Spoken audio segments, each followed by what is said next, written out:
Hi guys, a very good evening to everyone.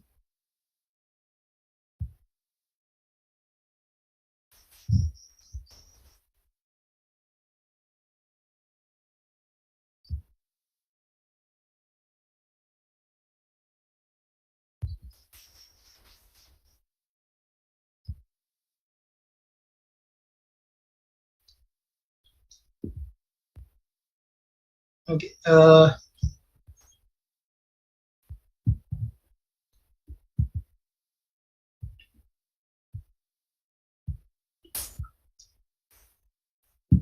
So guys, we discussed about the card approach. That is basically the NCR one. Now we'll be starting with the next idea. That is the case of dice. Now we all know particularly this fact that when a dice is rolled, then in that case, there are six possible outcomes, which are basically 1, 2, plus 6. Now, what you need to understand further is that when two dices are rolled, that does not mean there will be 20, oh sorry, there will be 12 outcomes. It's not going to be 1, 2, 3, 4, 5, 6, 1, 2, 3, 4, 5, 6. It's not like that. It's actually going to be 36 outcomes, which will be in the form, in fact, let me do it this way, which will be of the form 1, 1, 1, 2, 1, 3, 1, 4, 1, 5, 1, 6, then 2, 1, 2, 2, 2, 3, 2, 4, 2, 5, 2, 6, and this will keep on going till 6, comma 6. So it's going to be 1, 1, 1, 2, 1, 3, 1, 4, 1, 5, 1, 6, 2, 1, 2, 2, 2, 3, 2, 4, 2, 5, 2, 6, 3, 1, and so forth, 4, 1, and so forth, 5, 1, and so forth, 6, 1, and so forth, till 6, comma 6. So basically, these are going to be 36 outcomes. Now, the point out here, which you need to further understand, is that these outcomes are not going to be that much important. Important is going to be the total number of outcomes, first of all. So, what will be the total number of possible outcomes when the dice is rolled one time? It's going to be 6. When it is rolled two times, it's going to be 6 squared. When it is rolled three times, it's going to be 6 cubed. And the idea out here, which we are going to use as a basic concept, is the formula m raised to the power n. Now, what is this formula all about? M raised to the power n decides the total number of possible outcomes for a particular event, wherein m denotes the number of outcomes when the event occurs one time, and n denotes the number of times event is occurring. I repeat, m denotes the number of outcomes when the event occurs one time, and n denotes the number of times event is occurring. So in case of dice, when the event occur one time, which means when a dice is rolled, there will be 6 outcomes. So out here it will become 6 raised to the power n. And n out here will denote the total number of times I am rolling the dice. So now it's quite simple and straightforward. If the dice is rolled one time, it will be 6 raised to the power 1. If it is rolled two times, it will be 6 squared. If it is rolled three times, it will be 6 cubed. If it is rolled four times, it will be 6 raised to the power 4. And this will keep on going endlessly. And if the dice is rolled n times, it will be 6 raised to the power n. Now, this is going to be the standardized approach for finding out the total number of possible outcomes in case of dice. More or less, in your GMAT exam, you will be taking care of one dice or max to max two dices. There will be rarely you will see a question based on three dices, but in my complete career, I have never seen a question on three dices in GMAT. But still, that's the basic idea which you need to know. And again, I repeat my words. What are the outcomes is not that important. How many are the outcomes is very important. That means this number 36, this number 6 is relatively very important. Am I clear about the basic point?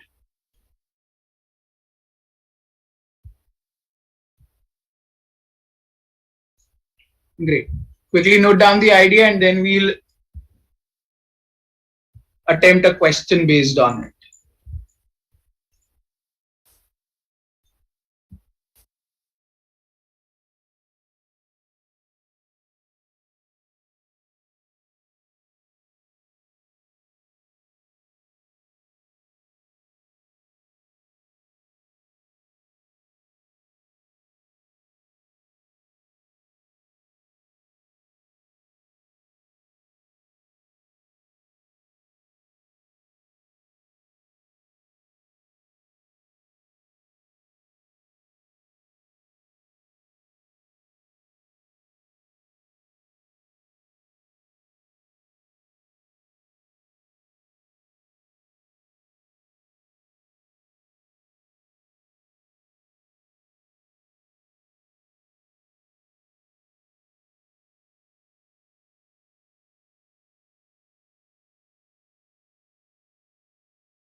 Okay guys, so moving on.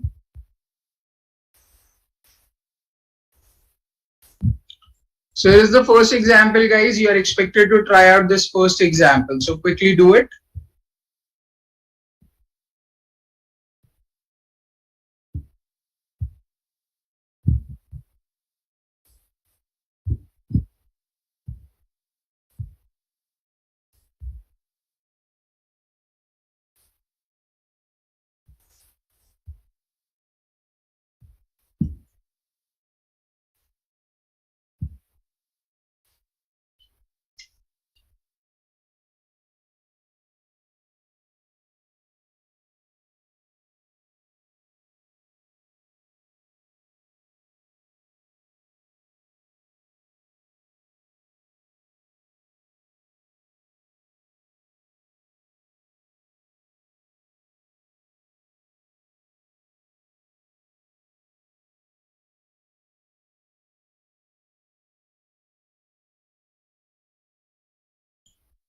Okay guys, let's begin with, I forgot to mention one particular thing.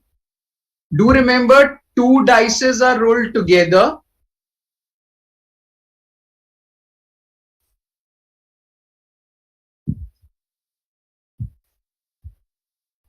or one dice is rolled two times. Means the same thing in GMAT. Two dices are being rolled together or one dice is rolled one after the other means the same thing. So there will be no change in the approach of solving out the question. So do remember that. Now the question says two dices are rolled. What is the probability of getting sum on the two dices as 5? So basically, first of all, if you don't know the approach, then definitely you will like to write all the 36 outcomes in front of you. 1, 1, 1, 2, 1, 3, 1, 4, 1, 5, 1, 6, 2, 1, 2, 2, 2, 3, and so forth. And then encounter what exactly are going to be the option choices which will favor out my concern. But the point is, we don't have this much time to write 36 outcomes and analyze which outcomes will be favorable. Moreover, this is a simple question, so obviously writing down 36 outcomes is of no use. You can simply write the outcomes which satisfy the results. It's going to be 2, 3, 3, 2, 1, 4, 4, 1. So only these four choices favor the context, so 4 over 36 will become the answer. That's not a big deal. But the point is, slowly and gradually, the question will definitely take up its level, and definitely there should be one standard approach in the case of dice which should be followed so that you get the answer in a specific time span.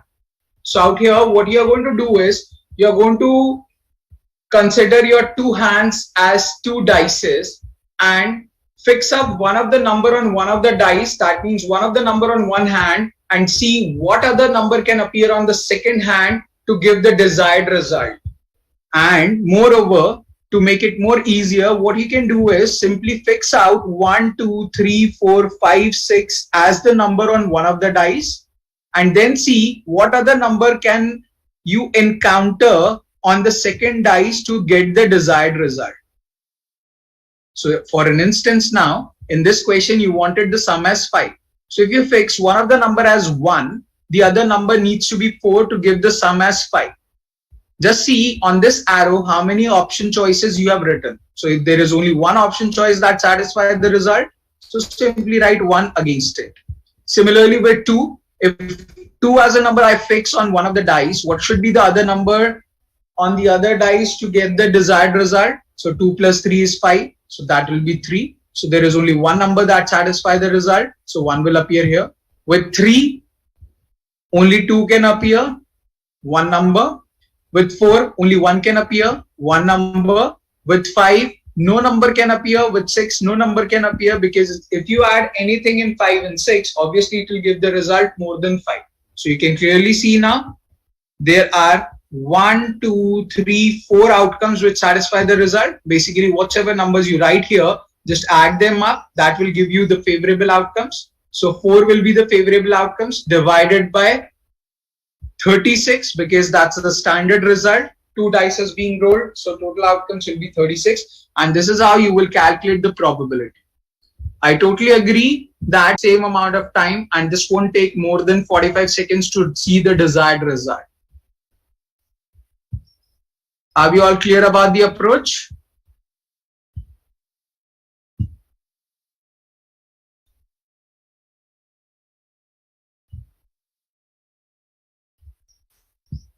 Simple bottom line, fix out one of the number on one dice and see what other number can appear on the second dice to give the desired result. Now with the same technique, try out sum as 9. So the previous question was sum as 5. Now I have given you sum as 9. Try it out and post your answers in the chat box.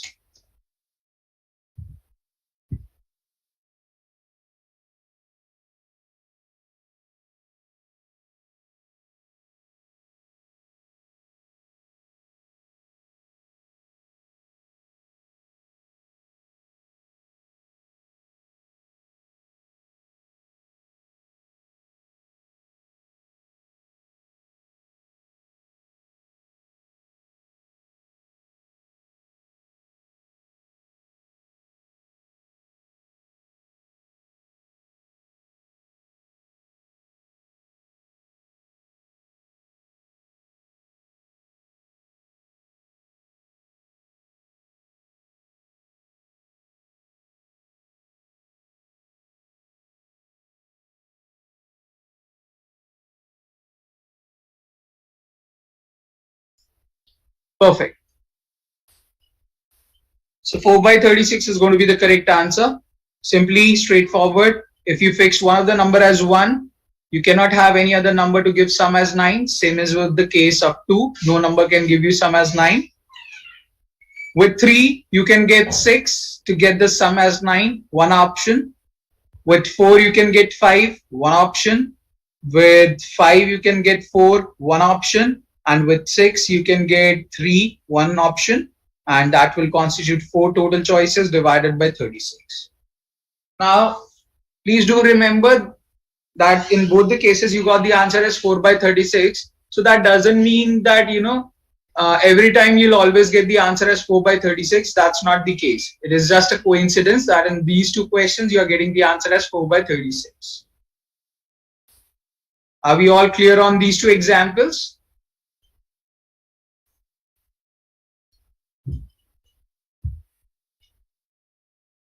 Awesome then. Now try out the second example on screen. That is sum at most 5.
Awesome guys. Very nice. Correct answer.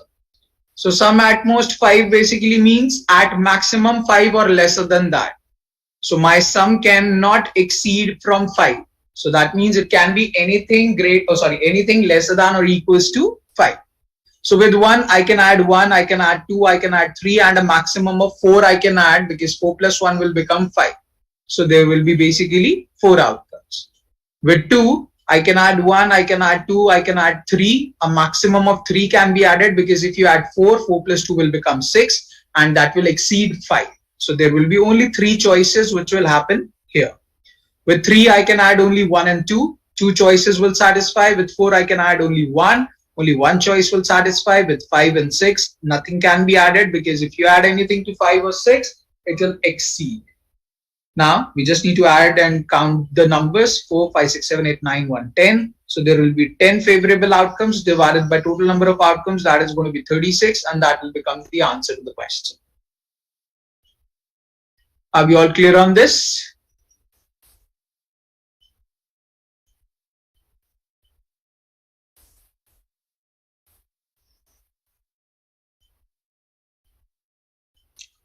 Great. 10 seconds to note down, and then we'll move to the next question.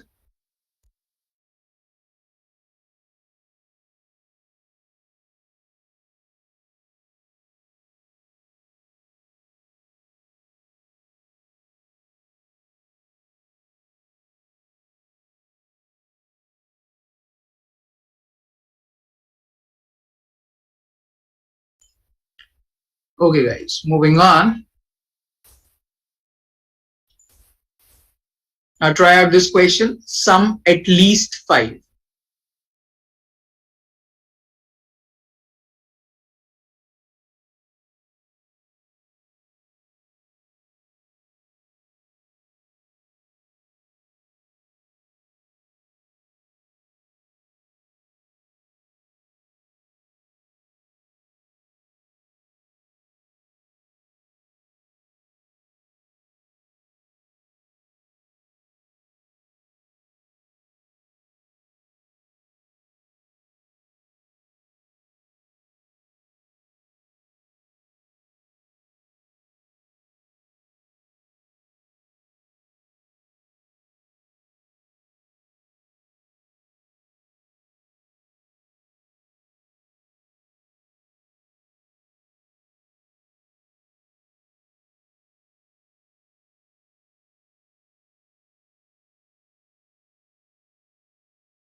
No, Tanuja, that's incorrect. You missed by something. Yeah, 30 by 36. Okay, sum at least 5. That means a minimum of 5 is required. So with 1, a minimum of 4 should be added. And anything greater than that, when added to 1, obviously will give you sum greater than or equals to 5. At least 5. So a minimum of 5 or greater than that. So it's going to be more than or equals to 5. So 4, 5, 6, 3 choices will work. With 2, a minimum of 3 should be added. So 3, 4, 5, 6. 4 outcomes will work. With 3, 2, 3, 4, 5, 6 will work. A minimum of 2 should be added. So 5 outcomes. With 4, no matter whatsoever you add, definitely it will give you the sum greater than or equals to 5. So is with the case with 5. So is the case with 6. Doesn't matter what you add, it will always give you sum more than or equals to 5. So when you add them up, it will turn out to be 30, and it will turn out to be 30 over 36 as the correct answer to the question. Are we all clear about the dice approach?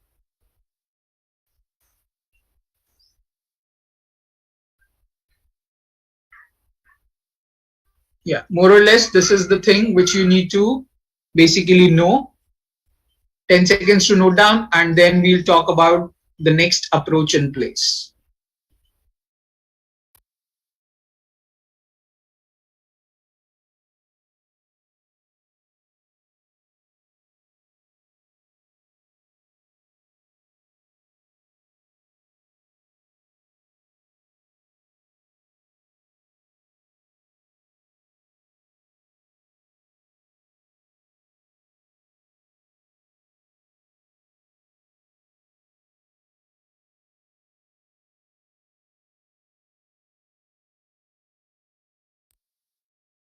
Okay, guys, moving on.